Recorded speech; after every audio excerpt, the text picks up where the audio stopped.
Bonjour et bienvenue sur TV Land pour votre journal du 4 mars 2021. Tout d'abord, voici le sommaire.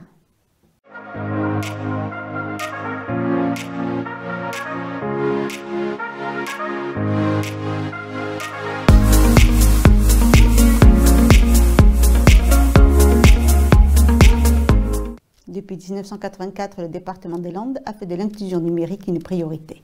Il a créé l'agence landaise pour l'informatique et a déployé les ordinateurs portables dans tous ses collèges. Il fait un nouveau pas pour réduire la fracture numérique qui s'est faite plus évidente encore pendant les confinements. Il a ainsi reçu le secrétaire d'État chargé de la transition numérique et des communications électroniques dans le cadre de la mise en place du dispositif conseiller numérique. Explication.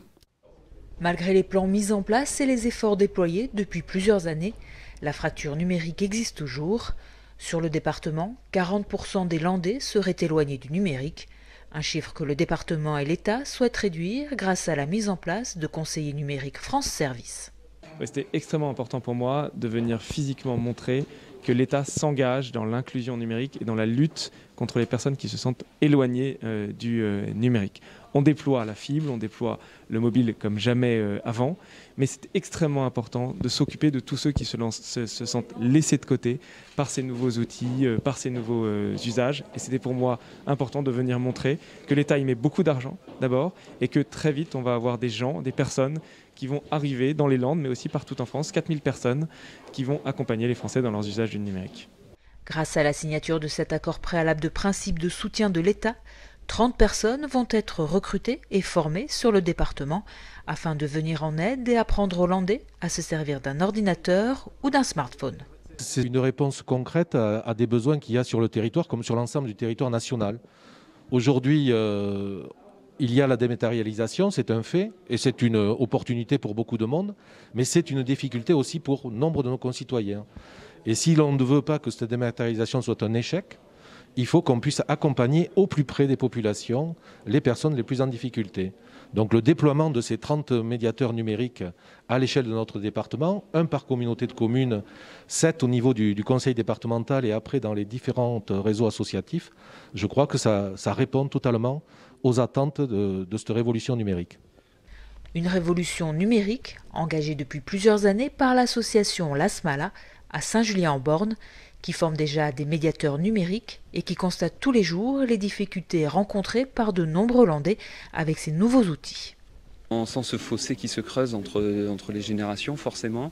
Du coup, nous on a un médiateur numérique qui accueille des usagers du café, qui les accueille au café et qui va pouvoir répondre à leurs demandes, des demandes qui sont très diverses. Donc souvent c'est des personnes âgées effectivement, mais ensuite on a aussi des fossés qui se creusent même avec les jeunes. Cette fracture numérique elle ne concerne pas que les personnes âgées. Beaucoup de jeunes qui se sentent aussi, qui ont une utilisation du jeu vidéo par exemple, mais c'est une utilisation très spécifique et derrière pour accéder à leurs droits par exemple, ils ne savent pas forcément utiliser l'outil numérique. Donc l'idée c'est aussi de les accompagner là-dedans. Donc cette signature va dans le bon sens parce que ça montre que les collectivités, les pouvoirs publics s'emparent de cette question. Après, quid de la pérennité de ces salaires? Comment on va trouver un modèle économique pour ces médiateurs numériques? C'est quelque chose auquel il faudra être attentif, je pense, pour l'après, après 2 ans.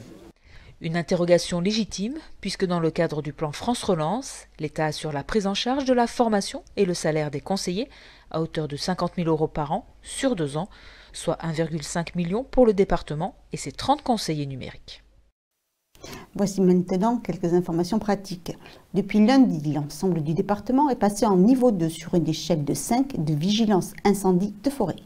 Il est donc interdit à l'intérieur des bois et forêts des Landes d'utiliser du feu à l'air libre, de fumer et de jeter des allumettes, mégots ou encore des débris incandescents, de procéder pour les propriétaires forestiers à des incinérations forestières sauf autorisation préalable auprès du maire de votre commune, de tirer des feux d'artifice sans autorisation du maire. Il va sans dire que la forêt est fragile, à chacun de la protéger. Côté transport en commun maintenant, il est à noter la reprise dès dimanche de la ligne D du réseau Couralin dédiée aux dimanches et jours fériés. Pour rappel, cette ligne circule entre Christus Centre de Loisirs à Saint-Paul-et-Dax et le Bois de Boulogne à Dax. Les Restos du Cœur maintenant vous informent que leur collecte nationale se déroulera vendredi, samedi et dimanche. L'antenne locale de Saint-Vincent de Tyrosse se déploiera dans les magasins alimentaires de Tyrosse et Tos et espèrent que la générosité des clients leur permettra de compléter leurs sources d'approvisionnement pour venir en aide aux plus démunis. Et maintenant, parlons sport. L'équipe d'Axe Gamard de basket a produit hier une grosse performance hier soir en battant les Bretons de Lorient. Retour en images sur ce match engagé.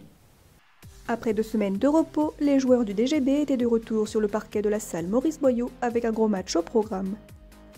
En effet, après une lourde défaite à domicile lors de leur dernier match, les locaux avaient à cœur de donner le meilleur d'eux-mêmes face à Lorient, premier de la poule. Dès le début du match, les Rouges et Noirs s'imposent et prennent de l'avance avec 9 points d'écart au bout de 5 minutes de jeu. En difficulté, les Lorientais tentent de mettre leur jeu en place, mais sans succès. Le premier quart-temps se termine avec 18-7 pour les DGBistes. Le second quart-temps verra cependant les Bleus se réveiller et revenir dans le match. Petit à petit, les Bretons retrouvent leurs habitudes et rattrapent leur retard. Mais avec de l'adresse et de la détermination, les locaux gardent toutefois une avance de 10 points avec 37-27 à la mi-temps.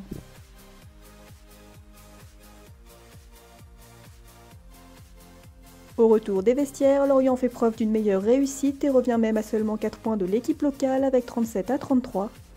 Mais les Landais retrouvent rapidement leur adresse et se libèrent. Cela, accompagné d'une défense solide, permet au DGB de mener 56-39 à l'aube du dernier quart-temps. En difficulté, les Lorientais se mettent à la faute lors des 10 dernières minutes et perdent leur maîtrise. Et avec 79-58 à la fin du match, le DGB crée l'exploit. Une performance à réitérer dès vendredi soir à l'occasion de leur rencontre face à Toulouse. À l'aller, on était à plus 15 à 17 minutes de la fin. Donc je pense qu'on avait aussi le match en main et on avait craqué sur leur suragressivité parce que on n'avait pas non plus le vécu qu'on a là.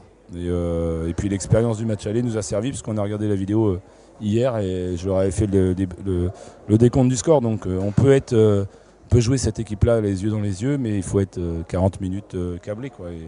Et là on l'a été, donc je suis très content et ça nous fait vraiment du bien parce qu'on était resté sur 2 prestations très décevantes à la fois dans la qualité mais aussi dans l'engagement.